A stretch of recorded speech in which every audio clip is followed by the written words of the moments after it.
தமிழ் சொந்தங்களுக்கும் அரசிகளுக்கும் வணக்கங்கள். தொடர்ச்சியாக நிறைய விடயங்கள் பேசி வருகின்றோம். அதே நேரத்தில் இன்றைய காலகட்டத்தில் நாம் எதிர்கொள்ளக்கூடிய மிகப்பெரிய சிக்கல்களாக இருக்கக்கூடிய திருமண முறை, இந்த திருமண வாழ்க்கையில் ஏன் பெண் பிள்ளைகள் அதிகம் தோல்வியை சந்திக்கிறார்கள் என்ற ஒரு பெரிய கேள்வியை முன்வைத்து இன்று பேசலாம் என்று இருக்கின்றேன். காரணம் என்னவென்றால், இன்று பெண் விடுதலை என்ற ஒரு பெரிய வழக்கில் பெண் கல்வி பெற்றுவிட்டால், வேலைக்கு சென்று விட்டால் இது மட்டுமே விடுதலை என்று நினைக்கின்றோம். இல்லை, இது மட்டும் விடுதலை இல்லை. இன்று பெண்கள் கதையின் நாயகிகளை கணவன்களாக நினைக்கிறார்கள். இப்படிப்பட்ட ஒரு கணவர் வேண்டும், இப்படிப்பட்ட ஒரு வாழ்வியல் வேண்டும் என்று நினைக்கிறார்கள். அது நான் சொல்கிறேன் முற்றிலும் தவறானது. காரணம், கதையின் நாயகர்கள் அந்த கதைக்கேற்ப தங்களுடைய வாழ்வியலை கொண்டவர்களாக கூட இல்லை. அவர்கள் அந்த கதைக்கேற்ப நடித்து முடித்துவிட்டு பணம் பெற்று கடந்து சென்று விடுவார்கள். அதனால் அவர்களை வாழ்வியலோடு பொருத்தி பார்க்க முடியாது. இந்த சமூகத்தில் ஏன் இப்படி ஒரு அழுத்தம் வந்தது என்றால், நீண்ட நெடிய காலங்களாக ஆண் இப்படி ஒரு விடயத்தை வச்சிருந்தான். எனக்கு இப்படி ஒரு பெண் வேண்டும், அவள் இப்படி இருக்க வேண்டும், இவ்வளவு நகை கொண்டு வர வேண்டும், இவ்வளவு பணம் கொண்டு வர வேண்டும், இப்படி ஒரு காரை கொண்டு வர வேண்டும்.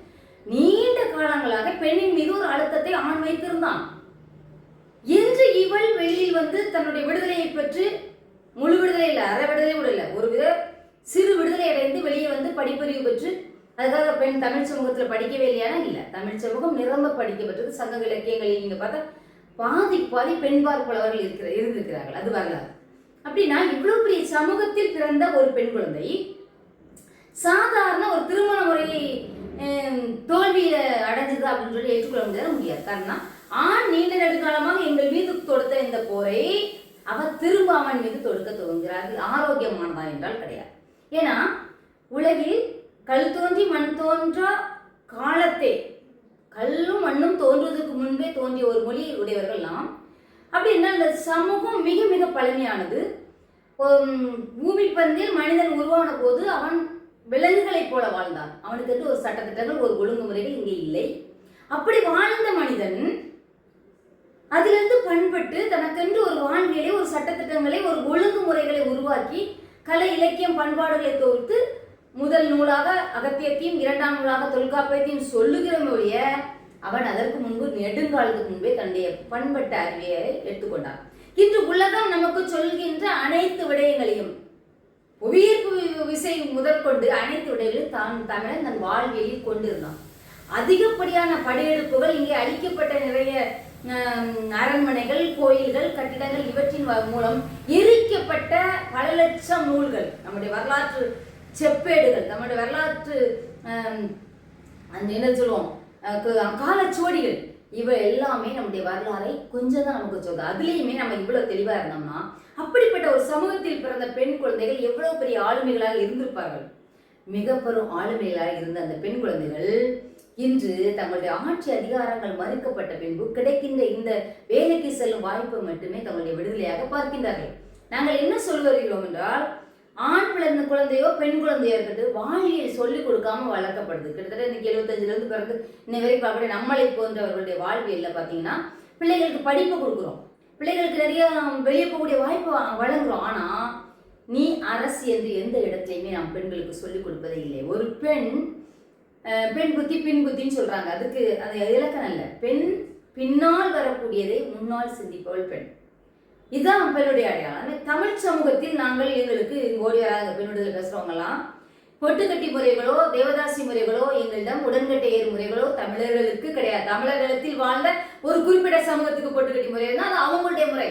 அவர்கள் தமிழர்களுடைய கிடையாது.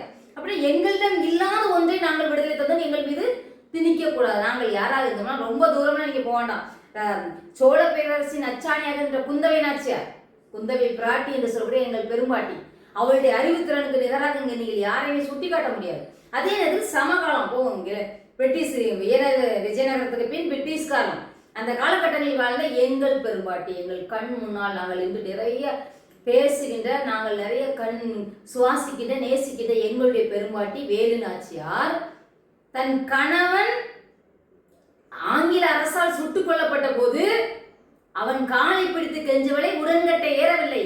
தான் இழந்த அந்த மண்ணை மீட்டெடுத்தே தீர்வு என்று அன்றே 6 மொழி படிச்சிருக்கா. நீங்க இன்னைக்கு படிச்சாருன்னு சொல்றீங்க. 6 மொழி கற்ற அந்த பிள்ளை இளவயதில் தன் குழந்தையோடு அந்த மரமனை விட்டு வெளியேறி பிற ராஜ்யங்களில் சென்று அரசுகளில் சென்று உதவி பெற்று என்ன உதவி பெறார்? பிச்சை எடுக்கிறாள் இல்ல, போர் பயிற்சிகளை திறம்பட கற்று கூட்டு துணியோடு நின்று ஆங்கில ஏகாதிபத்தியத்தை நேருக்கு நேர் நடிக்கிறார். அங்கதான் நான் வச்சுக்கணும் அந்த பேர், இந்த பேருக்கான வரலாறு வருது குயிலி. அப்படின்னா அவ்வளவு திறன் கண்ட தமிழ் சமூகத்தில் பிறந்த பெண் குழந்தைகளை சாதாரண ஆடல் நங்கைகளாக மாடல் நங்கைகளாக பாருங்க, ஒரே ஆடல் பண்றவோ மாடல் பண்றவோ மட்டும் தான் உங்களுக்கு தெரிந்து கணக்கு. ஆடல் நங்கைகளாக மாடல் நங்கைகளாக ஆடலையும் கலையையும் தமிழன் எதற்கு பயன்படுத்தலாம்? அது பெரிய வரலாறு. தொன்று தொட்டு நம்ம வரலாறுகளை கடத்துவதுதான் கலை. இன்னைக்கு வரலாறை கடத்துறோம் இல்ல. அப்படின்னா இப்படிப்பட்ட சமூகத்தில் பிறந்த நாம், என் அருமை தமிழ் சொந்தங்களே, நமது குழந்தைகளை, நம்முடைய பெண் பிள்ளைகளை எப்படி நீங்கள் வளர்க்க வேண்டும்? அவர்கள் மாணிக்கங்கள். பட்டை தீட்டவே இல்லை, ரொம்ப காலமாக பட்டை தீட்டுவோம். அந்த பட்டை தீட்டும் பட்டறிவுக்கு தான் நாங்கள் ஒரு புது முயற்சி எடுத்து வைக்கின்றோம். முதலடி. அந்த முயற்சியின் பேர் தான் அரசியல் கூட்டமைப்பு. இந்த அரசியல் கூட்டமைப்புல உங்கள் பெண் குழந்தைகளை பட்டை தீட்டக்கூடிய வேலை திட்டத்தை தொடங்கி இருக்கிறோம். என் அருமை பெற்றோர், நீங்கள் அனைவரும் எங்களுக்கு உறுதுணையாக நிற்க வேண்டும். பெண் எனும் பேராயுதத்தை பேராளுமையாக மாற்ற, பேரரசிகளாக உருவாக்க முடிவெடுத்து திறன் கொண்டு எழுந்து வருகின்ற எங்களை நீங்கள் அள்ளி அணைக்க வேண்டாம். எங்கள் அவதூறு பரப்பாமல் நின்று பாருங்கள். நாங்கள் நினைத்ததை இந்த நிலத்தில் நடத்திய காட்டும்.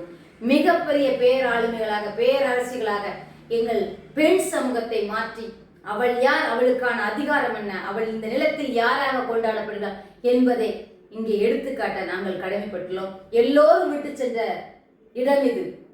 எல்லோரும் போர் செய்கிறார்கள். நாங்கள் தேவையான போரை தொடங்கி இருக்கின்றோம். நன்றி, வணக்கம்.